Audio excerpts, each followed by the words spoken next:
Well, hello. My name is Dr. Perry Meyer, and I am the medical director of the Meyer Institute, a center of excellence dedicated to the treatment of the diabetic foot.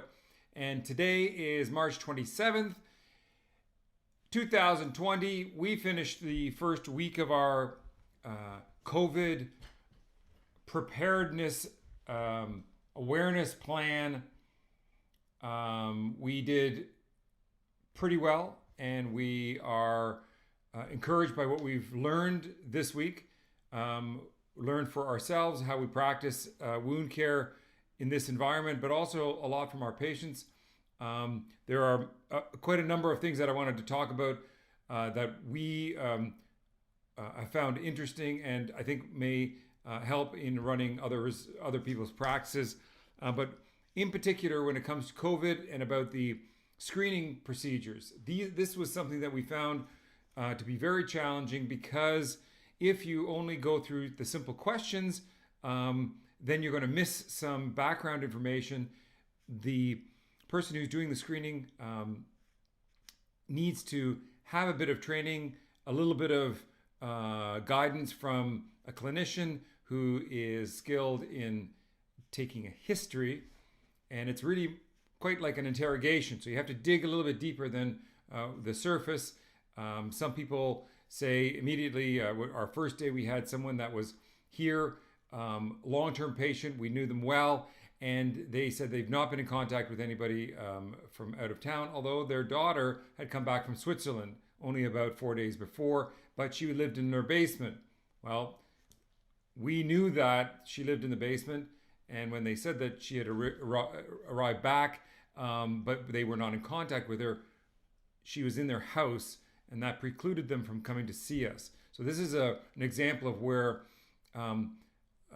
more information needs to be garnered from the patient outside of the straight list of questions that you would do for screening purposes, and that's something to think about as time moves forward, and our techniques and our practices just get better. And I think that was the whole point of all this. The other part of thing that we found this week was that signage is super important, but a lot of times if there's too much out there, nobody reads it. It's too much. If it's too much, they'll walk right by it. They'll see some big things saying stop, and they'll have hand washing, but they don't really read what's on the signage. So it would probably be in your best interest to distill down some of the salient points on the information, the signage that's been distributed by OMA and the College of Family Physicians, etc., and the government about COVID and its prevention, to distill those down into something that's big and simple and gets the point across about distancing, hand washing, and identifying yourself if you're symptomatic. That needs to be reinforced constantly. Patients forget it from the moment they come in. They hand sanitize, but by the time they're ready to leave, they've forgotten about all the precautions that you've talked about. You have to really reinforce it over and over and over again.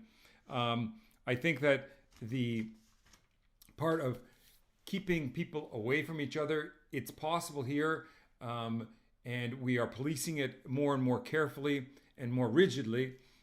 We are certainly restricting numbers of patients to come back into the clinic, as in family members, and now after Wednesday, we've eliminated all family members, unless it's absolutely necessary, from coming back into the clinic with the patient. And out in the clinic, we've got a number down which gives us the right density of patients given spacing requirements.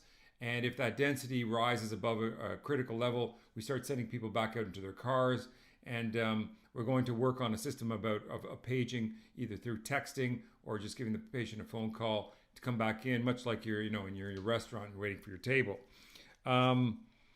The personal protective equipment, that also is an evolution. We got some more gowns and hand sanitizer.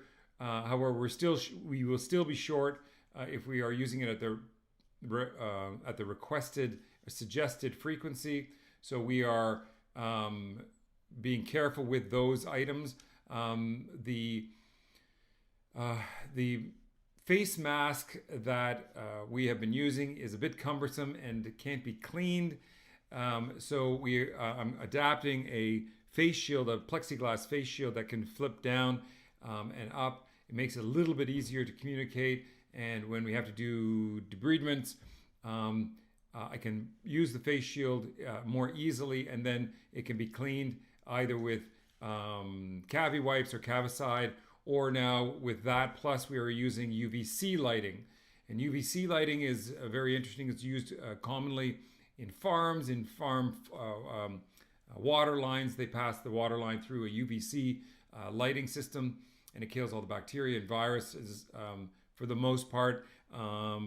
It is kills MRSA, C. diff, Hep B and C, HIV, and most viruses. It does kill COVID-19, and it is useful for cleaning hard surfaces. And so we are using that as well. We've been using that for a long time here, but we're now using it a little bit more frequently. I purchased some more, so we were able to use it on a more frequent basis on patients who are coming in and their items, as well as our gear that we're using. I think that for now, the thing that I'd like to leave you with today, and there's more to talk about. There's a lot that went on last week or this week, and too much to talk in one setting. But the one thing that I have to say that I was struck by was the level of anxiety amongst our patients. This is a time in my medical life that I've never seen, and we've been frightened about a lot of epidemics that have come and gone, situations where we were frightened for what might come tomorrow, such as when 9/11 hit. This is a different level, and our patients are really, really afraid of the unknown, and hearing stories coming out of China first, then Italy second, now New York City third. This is really hitting home, and our patients need our help to overcome, or at least talk about their anxiety. And in our patient population, those patients with wounds already are emotionally scarred from trying to deal with the wounds. They need even more help, and we should be redoubling our efforts to address those concerns when we are addressing the wounds themselves. So thanks you for listening. It's a challenging time, but boy, I think that we're up for the challenge. I know that we are here.